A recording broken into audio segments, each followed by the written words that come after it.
Hello friends, welcome आप सभी का यूट्यूब के ऑनलाइन क्लासेस में।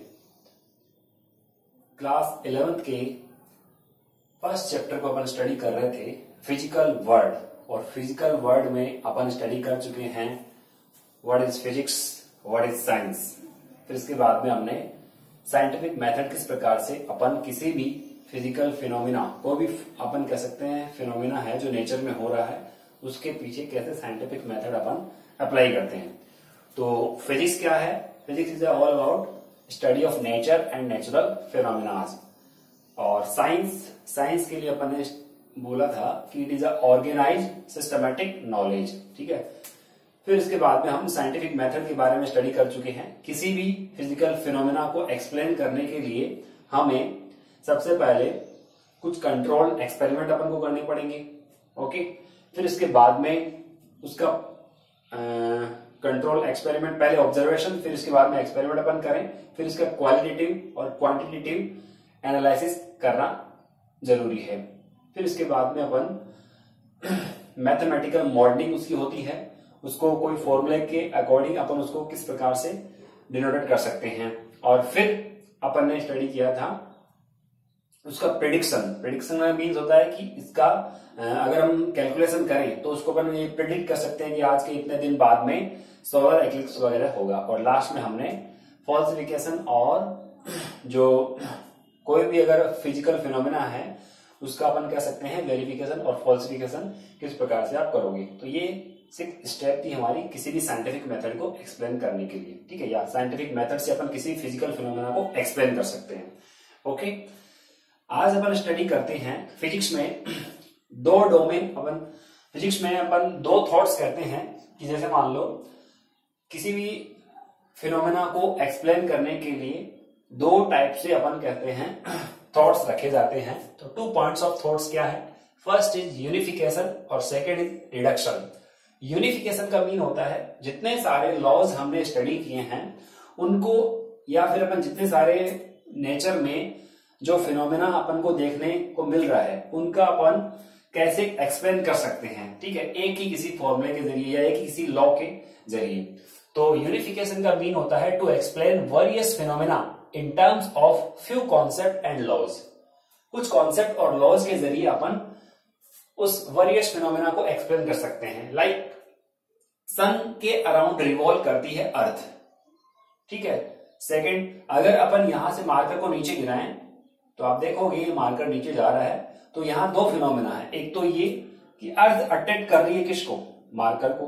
ठीक है, सेकंड, अर्थ रिवॉल्व कर रही है किसके अराउंड? सन के अराउंड। ये दोनों फिनोमेना अपन एक ही लॉ से, जिसको अपन कहते हैं न्यूटन्स ग्रेविटेशनल लॉ, उससे अपन आसानी से एक्सप्लेन कर सकते हैं। ठीक है, और भी कई ग्रेविटेशन से जुड़े अपन एक्सपेरिमेंट करते हैं तो उनको भी अपन एक्सप्लेन कर सकते हैं इस न्यूटन लॉ से। ये होता है यूनिफिकेशन। जितने सारे डिफरेंट फिनोमेना हैं उनको अपन किसी एक पर्टिकुलर लॉ से एक्सप्लेन कर सके।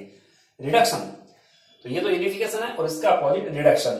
अब अगर मान लो कोई बड़ा अपन कह रहे हैं हमारे पास कोई मैटर है, उसको अपन एक्सप्लेन करना चाहते हैं, तो अपन कहें कि उसको डिफरेंट कैटेगरी में कैटेगराइज करके और फिर उसको अपन एक्सप्लेन कर सकते हैं। ठीक है, to derive the properties of bigger और मोर कॉम्प्लेक्स सिस्टम। अगर मान लो अपन को मोर कॉम्प्लेक्स सिस्टम है उसको डिफाइन करना हो तो from the properties of its constitute and simpler parts, तो इसको सिंपलर पार्ट्स में अपन इसको डिवाइड करके आसानी से एक्सप्लेन कर सकते हैं। जैसे थर्मोडायनेमिक्स में आप स्टडी करोगे, थर्मोडायनेमिक्स एक फिजिक्स की ब्रांच है जिसमें अपन स्टडी करेंगे टेम्परेचर। तो एक टेम्परेचर वहां एक कॉम्प्लेक्स है, उसको डिफाइन करना, तो उसको रिलेट करेंगे काइनेटिक एनर्जी से।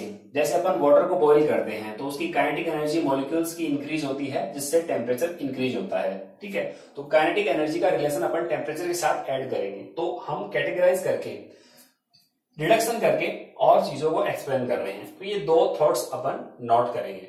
नेक्स्ट पॉइंट है डोमेन ऑफ इंटरेस्ट। ठीक है, तो there are 2 domains of interest. ठीक है, यहां अपन देखेंगे 2 डोमेन है जो अपन बताएंगे, एक मैक्रोस्कोपिक और दूसरा होता है माइक्रोस्कोपिक। मैक्रोस्कोपिक का मीन होता है अपन बड़े लेवल पे किसी भी टर्म्स, किसी भी फिजिकल फिनोमेना को, या फिर अपन कहें कोई भी नेचर के अंदर जो भी घटनाएं हो रही है उनको अपन किस प्रकार से एक्सप्लेन कर सकते हैं। तो it includes phenomena at the laboratory terrestrial astronomical scale.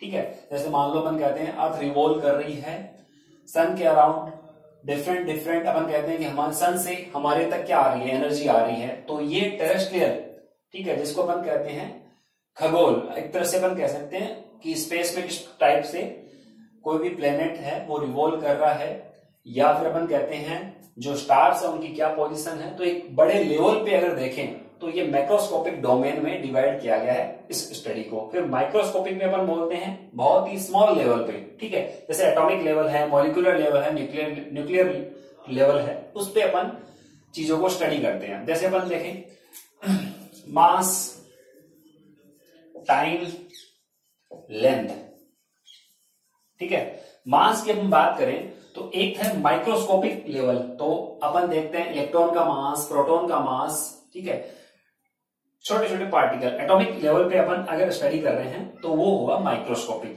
ठीक है। ऐसे टाइम के रेस्पेक्ट पे अपन देखें माइक्रोस्कोपिक क्या होगा, जैसे अपन कहें बहुत नैनो सेकेंड, या फिर अपन कहें 10⁻⁻18 सेकेंड तक की अपन रीडिंग ले पाए हैं अभी तक। तो अपन बहुत, जैसे अपन कहें किसी भी एटम के अंदर आप देखोगे ट्रांजिशन वगैरह होते हैं तो उनमें कुछ टाइम इंटरवल जो होगा वो बहुत स्मॉल टाइम इंटरवल, जिसको अपन एटॉमिक क्लॉक से मेजर करते हैं, वो टाइम इंटरवल के लिए अपन यहाँ एक माइक्रोस्कोपिक लेवल हो गया, छोटा लेवल हो गया। सिमिलरली लेंथ, तो बहुत छोटी लेंथ, जैसे एटम का साइज क्या है, ठीक है, मॉलिक्यूलर का साइज क्या है, न्यूक्लियस का साइज क्या है, ये सब लेवल आगे माइक्रोस्कोपिक लेवल।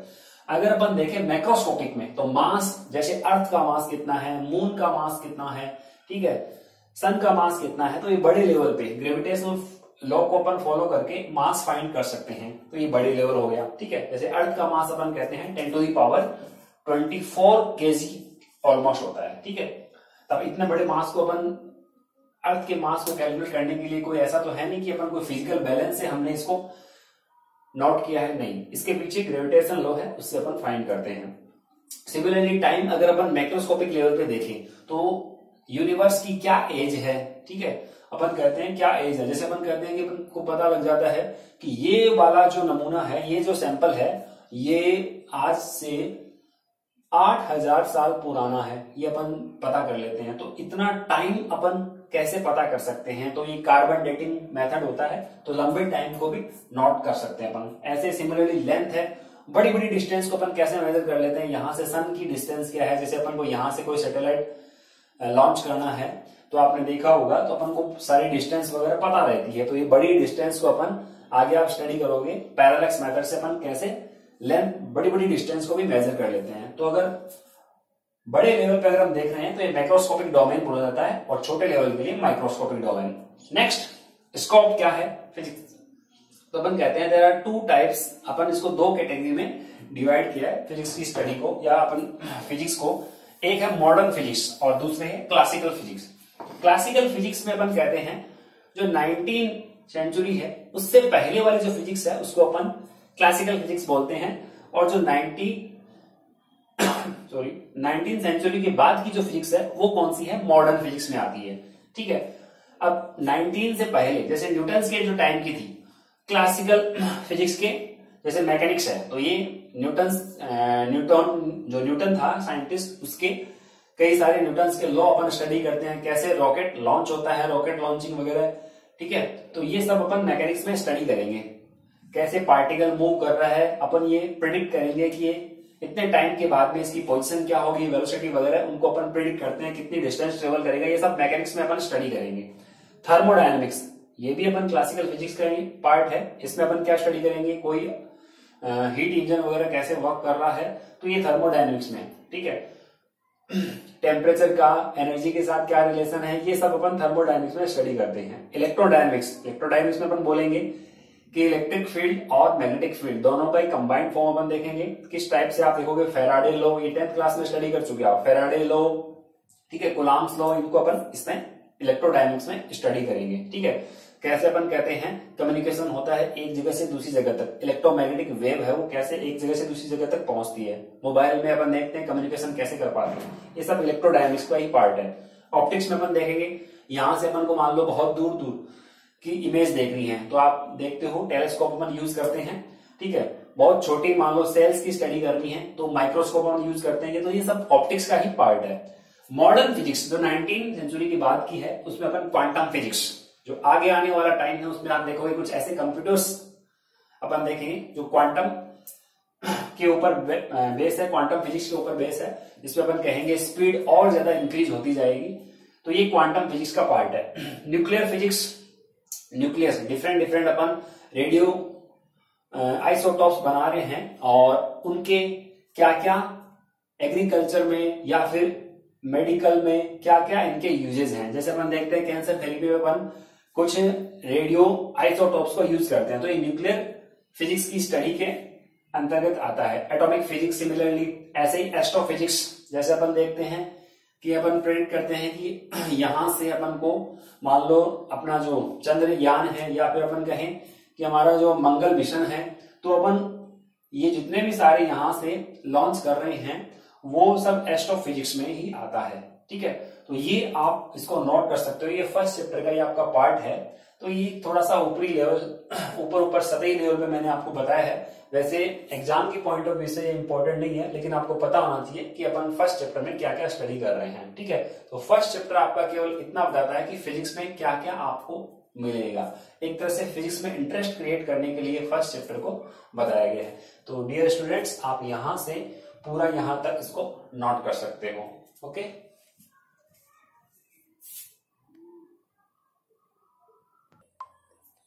ओके, नेक्स्ट अगला पॉइंट है एक्साइटमेंट ऑफ फिजिक्स। फिजिक्स में क्या कैसा रोमांचकारी हमारा ये फिजिक्स, तो कैसा सब्जेक्ट है, तो अपन ये इसको किस तरीके से अपन स्टडी कर रहे हैं, कितने डिफरेंट टाइप्स को आपको क्या क्या करने को मिल रहा है। जैसे डे टू डे लाइफ में होने वाले फिनोमिनास को आप अपने डे टू डे लाइफ में देखिए। जैसे सन अपन देखते हैं, सन के अराउंड अर्थ रिवॉल्व कर रही है, तो अपन को तो नहीं दिख रही रिवॉल्व करती हुई, लेकिन अपन को सन तो दिखाई दे रहा है ना। सन ईस्ट से क्या हो रहा है, राइज कर रहा है, और वेस्ट में सनसेट हो रहा है, तो अपन को ये पता लग रहा है। तो अपन ये कहते हैं कि सन है वो रिवॉल्व कर रहा होगा, लेकिन ये तो हमारा क्या एक ऑब्जर्वेशन है। लेकिन इनको हम जब एक्सपेरिमेंटली जब ये देखा गया कि क्या है, ये एक्सपेरिमेंटली किया गया। गैलीलियो एक साइंटिस्ट था, उसने भी इसको बताया था कि अर्थ है वो रिवॉल्व करती है सन के अराउंड, लेकिन देखने में जो होता है वो एक्चुअल में हो या ऐसा जरूरी नहीं है।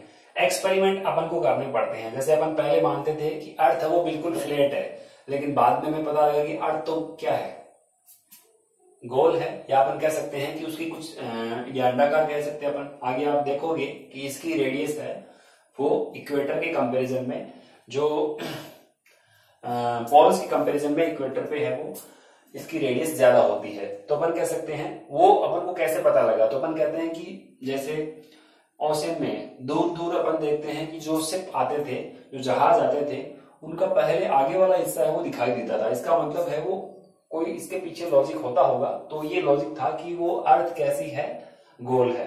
तो कुछ एक्सपेरिमेंट अपन को करने पड़ते हैं। ठीक है, अब वो एक्सपेरिमेंट आप किस तरीके से कर रहे हैं, कौन से तरीके से अपन कर रहे हैं, उसको अपन देखते हैं। जैसे अपन सिंपल सा एक एग्जांपल ले कि एक फेदर है, एक पंख है, इसको अपन यहां से गिराते हैं, या एक कागज का छोटा सा टुकड़ा अपन ले ले, इसको अपन गिराते हैं। ठीक है, और एक पत्थर को अपन गिराते हैं। अगर आपसे पूछे कागज का टुकड़ा है हल्का सा और एक पत्थर है, कौन सबसे पहले जमीन पर आता है, तो ये हमारा डे टू डे लाइफ में अगर हम देखें तो ये हमारा ऑब्जर्वेशन एक्सपेरिमेंट है कि सबसे पहले पत्थर है वो नीचे आता है। लेकिन इसी को अगर अपन वैक्यूम में करके देखते हैं तो दोनों बिल्कुल एक साथ, एक पंख और एक पत्थर बिल्कुल एक साथ जमीन पर आते हैं।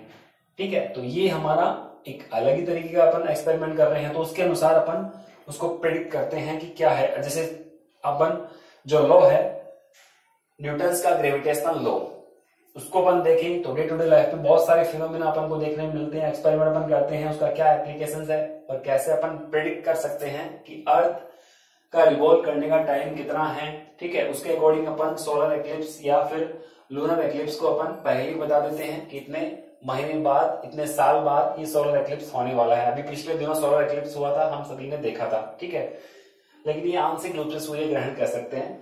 अब पूरा पूर्ण सूर्य ग्रहण भी होता है। ठीक है, तो वो सब प्रेडिक्ट किया जाता है कुछ लॉज और थ्योरी के बेसिस पे। तो ये एक्साइटमेंट ऑफ फिजिक्स है।